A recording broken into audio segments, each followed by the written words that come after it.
The piano follows Ada, a mute woman, and her daughter Flora, as they suffer exile in New Zealand. They bring with them a piano, and Ada is then set to marry a rich landlord, but has a peasant fall in love with her in the process. Okay, so when I read this synopsis, I was pretty hyped for this movie because it's giving period piece drama. The poster is like a woman playing piano on the beach. It just looks so juicy. But I hate to say it, Miss Campion, but the romance did not age well at all. And this is the first Taurus movie in this list where I'm not feeling the romance. We're gonna get into that, and I'm surprised that Taurus did the romance dirty, but nobody's perfect. So as we mentioned, Tauruses are sensual beings. So even though this movie is about, you know, a mom and daughter finding themselves in this foreign exotic land with these two men that they've never met yet have to, you know, she has to marry one of them. The main plot of this film is very sensual. Very. It's a very fan fiction-esque plot, but let me just tell you why it doesn't work. So Ada's relationship with George is primarily defined by the fact that he's holding her piano hostage.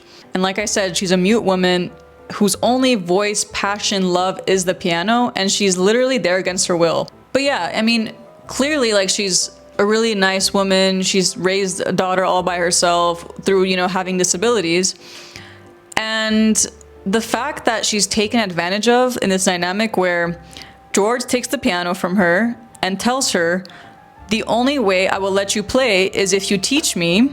It initially does start with her teaching him how to play, but of course, guys gotta be bros, and he then starts this game of every time you teach me a lesson and you then want to play and, like, you know, do your thing on the piano, you have to take off an article of clothing.